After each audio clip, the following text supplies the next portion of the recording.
brother up. I'm gonna get everybody home. Hey, Outlaw Nation, it's the Outlaw John Rocha. How you doing? I'm here with my just out of the theater reaction to Ambulance. I got to see it tonight. Finally, I didn't have a place to go and record the reaction. It was a pretty busy night there at the theater by the shopping center near where I live. So I just ran back home because I'm only 5 minutes away from the theater, jumped into my office here, into the chair, and ready to record this for you. Before I jump in, I just want to remind you all to please subscribe to the channel down below. Hit that subscribe button, hit that bell button so you see when we're dropping all the content we do here on the Outlaw Nation channel. Come and follow me on Twitch as well. The Outlaw Nation, all one word, doing a lot of stuff on Twitch. So don't miss out on all the things that are going on there on Twitch, all the watch-alongs, the John and Wendy show, which just happened earlier today live on Twitch at 3 p.m. PT, and all the other stuff that's going on there that'll be coming up here on Twitch. But anyway, let's jump into this thing. I'm telling you right now, my first reaction, I had a fantastic time. I had a blast with this one. This was so much fun. This is old school Bad Boys, The Rock, even Armageddon Michael Bay. So much fun to see him settling down, telling a small story, but in a big way, because it's basically about these two brothers played by Yahya Abdul Mateen II and Jake Gyllenhaal. I know, white and black brother. They come together here through a certain situation that's going on in Yahya Abdul Mateen's life, and he plays the character of Will Sharp.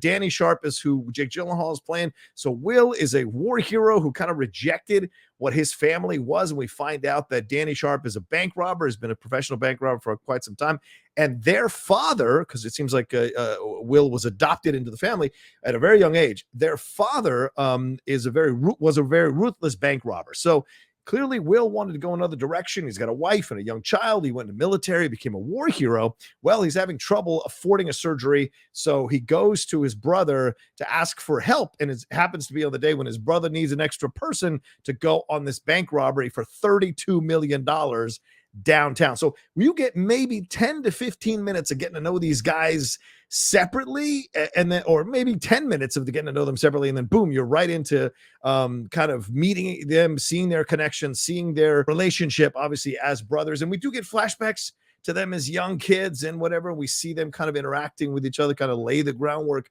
of what you've got. And in this mix is also Eiza Gonzalez, who plays Camp Thompson. She is a paramedic who basically sees being a paramedic as her job. That's just a job she has to do. She doesn't get emotionally involved with the patients. She just has a job she has to do. Well, during this bank robbery, which has kind of that Heat vibes, you know, when they got, was it McKelty? No, they got Dennis Haysbert to come in as the driver at the last minute in Heat.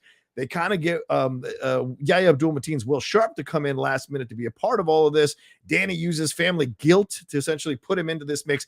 And and basically it sets off this essentially two hour car chase through our ambulance chase throughout all of LA. It's an insanely fun, crazy, bonkers, cool car chase scene throughout the whole city of LA.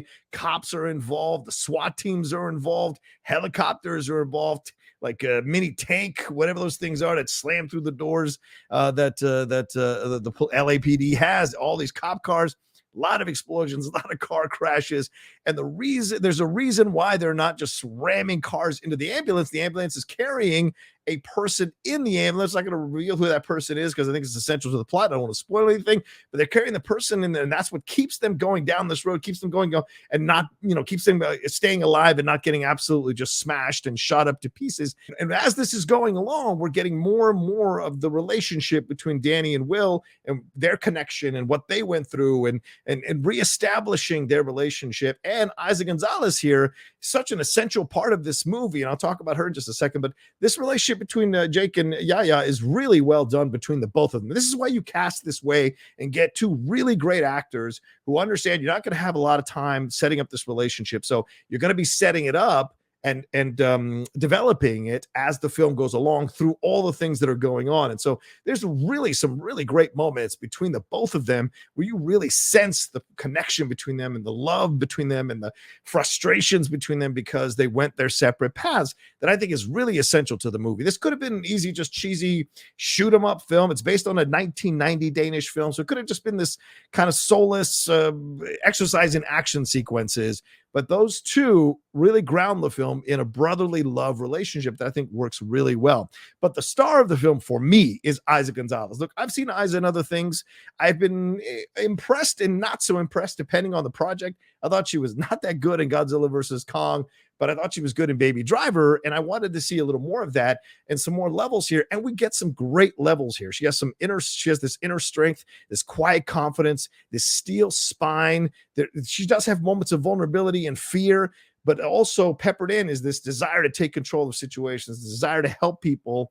And although she has this kind of distance between the people she helps, she's driven to be good at her job and to help people out when they're in need. And so it's great to see all these different levels that Eiza Gonzalez is playing. To me, this is one of the most fully realized performances that we've seen her deliver in almost any of the projects that I've seen her in. And it's great. This kind of opens the door, in my opinion, to other casting directors, to producers, seeing her as someone who can be a co-lead or a lead of a film, be involved in a big franchise, because she certainly delivers it here. There's a confidence here that I haven't fully seen from Eiza yet. And it's great to see Michael Bay kind of set her up to take control of this film, to be the central focus of the film, because you're cheering for her. She's the pure one here in this whole situation. You're really cheering for her as she deals with all the madness, being stuck in this ambulance with these two guys and this other person, as they're just going crazy through the streets of LA and darting in and out of situations that could easily turn really terrible for them. The dialogue here from Chris Fedek, at times it works. Or it's how this, at times it doesn't work, but most of the time it works. And yeah, there are moments where you're like, why are they saying these things to each other? Why is this happening? Why are they having these exchanges?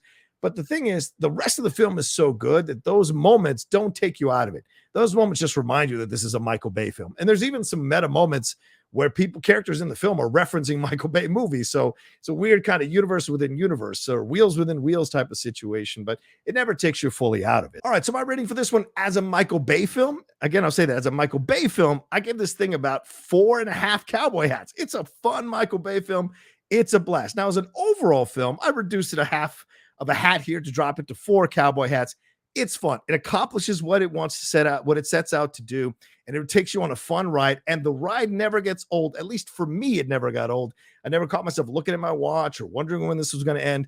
I like the way they change the direction of the movie. I love that you're constantly on your toes throughout the whole movie because of situations that are happening during this car chase. And one of those big situations is that Danny has contacts with a cartel, and a cartel comes in and helps him in this situation. And A. Martinez is the head of the cartel playing Poppy. It took me a couple of scenes to realize that was A. Martinez. It's been so long since I've seen him in something. So I was like, oh my God, wow. He looks so different, but it was great to see him be a part of this movie, and some great other character Latino actors like Jesse Garcia and Jose Pablo Cantillo being in this as well. And there's a grittiness, there's a toughness, there's a, dare I say this without getting too much shit, there's a manliness to this movie that I really appreciate. And it's good that they still make these kinds of films.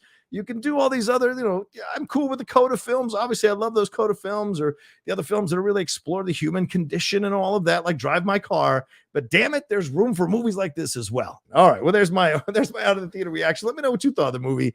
If you get a chance to see it, down in the comment section below. Let me know what you thought of this reaction, out of theater reaction in the comment section below as well. Remember to hit a like on this video, share it on your social media. Because if you share it on social media, you're telling people, hey, the Outlaw Nation is a cool place to come hang out. Maybe they'll come hang out with me here in the Outlaw Nation and subscribe to the channel. So hit that subscribe button, hit that bell button. If you haven't done that yet, I would appreciate it. Also, come and follow me on Twitch, the Outlaw Nation, all one word on Twitch. Also, at The Rocha Says on Twitter, Instagram, and TikTok. And hey, if you want to be part of the Outlaw Nation Patreon, have some fun with us on the Patreon Hangouts, the Outlaw Nation Movie Trivia League, then head on over there, patreon.com/John Rocha, and let's have some fun together, hanging out and getting to know each other more. Oh, and one last thing, my podcast, The Top 10, The Cinephiles, and The Geek Buddies. Right now in The Cinephiles, we dropped part 1 of our exploration of Malcolm X. Steve and I welcoming my friend, my friend is a guest, who is a director, actor, producer, writer, and owner of Four Horsemen Films, Andre Gordon, joining us to hang out. Oh my God, I'm so excited I'm hitting the mic. Joining us to hang out and talk about Malcolm X part 1, and we'll be doing that over the next few weeks as well. All right, y'all take care of yourselves. Be well. Go see it this week. This is a perfect matinee movie. This is a perfect early evening movie for you to go and enjoy. Have a Saturday or a Sunday. Oh, I can't believe I said that. and go and enjoy this movie. And I'll talk to you next time with another Out of the Theater reaction here on the Outlaw Nation. We're not the bad guys. We're just the guys trying to get home.